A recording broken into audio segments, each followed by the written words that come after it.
Good morning. Good morning. On behalf of your hosts, the Wheelock Society, the Dartmouth College, the Association of Christian Tech Students, and the Dartmouth Graduate Student Fellowship, welcome to the 6th Annual Wheelock Conference for Faith, Reason, and Vocation.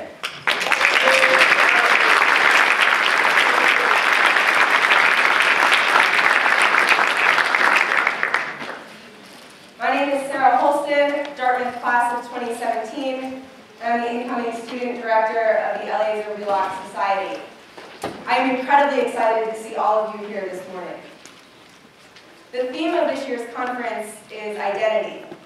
We will be exploring the ever-present, ever-crucial question, who am I? Today, we're told to ground our identities in the degrees we hold, in the jobs we work, in the places we live, and the things we own. We are defined by our gender, our race, our sexuality, or our ethnicity. As students, we stand in a unique position on the edge of becoming adults and entering the world. We spend much of our college years seeking ourselves.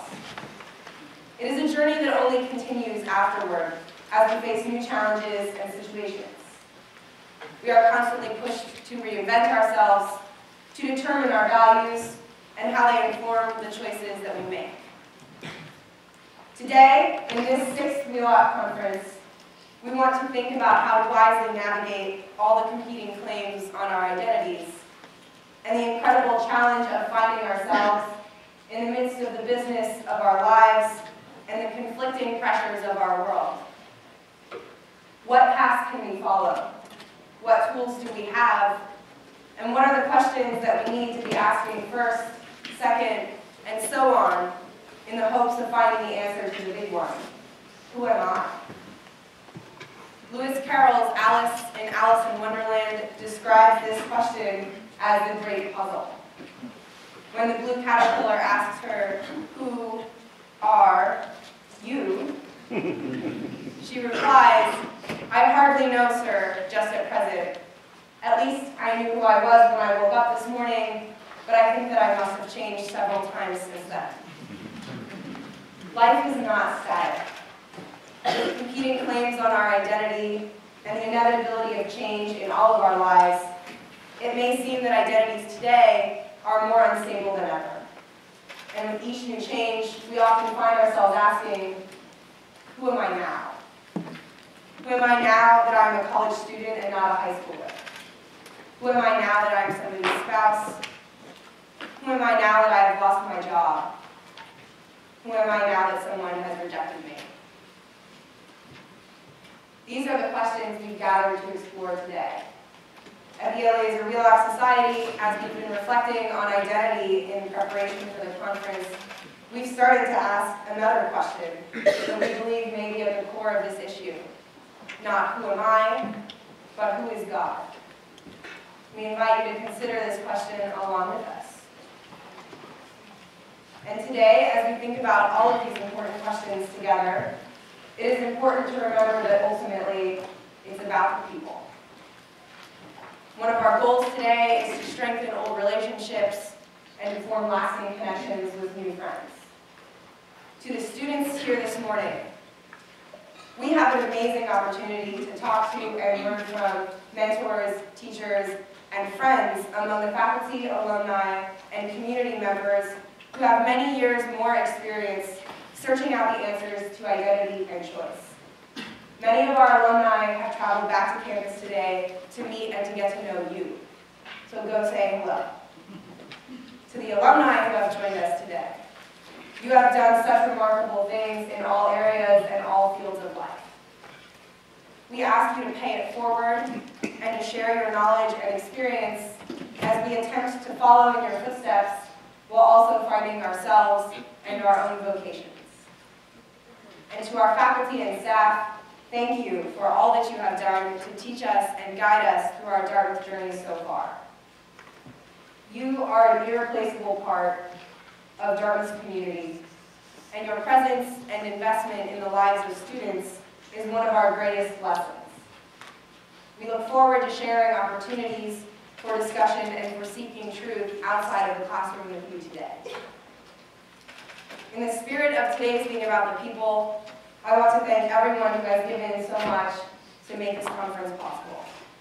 To our keynote speaker and our panelists, to the staff of the Dartmouth College, to the Tufts School for hosting us here today, to the Wheelock Society and its board, to all the students who woke up early this morning to get everything prepared for you, and to the many others who have worked so hard to make this conference possible.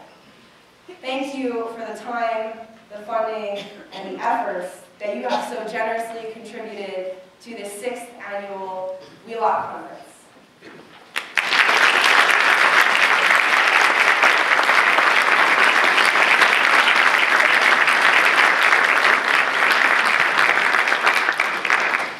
Now I would like to introduce our keynote speaker for this event, Metaxas. Metaxas is a writer, a speaker, and a television host who was the keynote at the 2012 National Prayer Breakfast. He is a graduate of Yale University, where he won several literary prizes and spoke as the Class Day speaker. He is best known for his biographies of the English abolitionist William Wilberforce and the anti-Nazi dissident Dietrich Bonhoeffer. His biography on Bonhoeffer was not only a New York Times #1 bestseller, but it also won the 2011 John C. Pollock Award for Biography, awarded by Beeson Divinity School, and a 2011 Christopher Award in the nonfiction category. It has been ranked 21st on Amazon's list of most highlighted books of all time. Those who don't know him for these writings, however, may know him for one of his 30-plus children's books, or his work with another highly respected source, VeggieTales. Outside the literary world, Mr. Metaxas is the founder and host of New York's Socrates in the City, Conversations on the Examined Life, where he interviews guest thinkers and writers on various topics pertaining to religion and culture. Mr. Metaxas was the 17th recipient of the Canterbury Medal awarded by the Beckett Fund for Religious Freedom, and he has testified on the rise of anti-Semitism before Congress. As of last Monday, he is the co-host of a new talk show with the St. Louis Media Group. Please join me in welcoming Metaxas.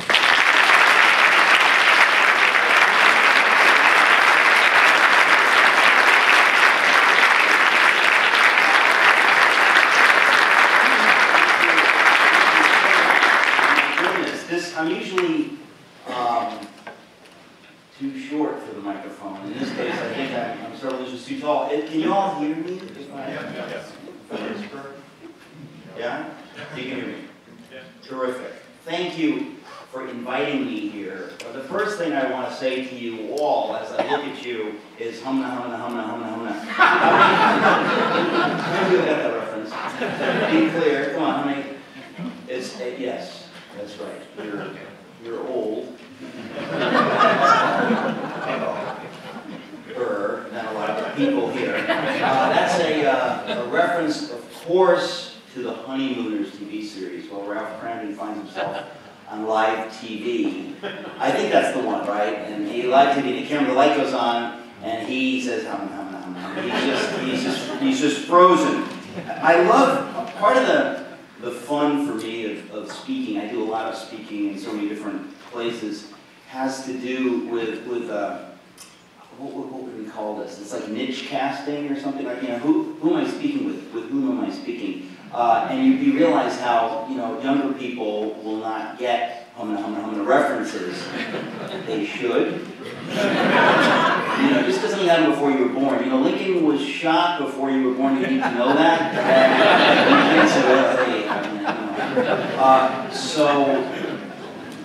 But it's fun to have fun with that. And I remember I was speaking, where was I speaking? In Houston someplace.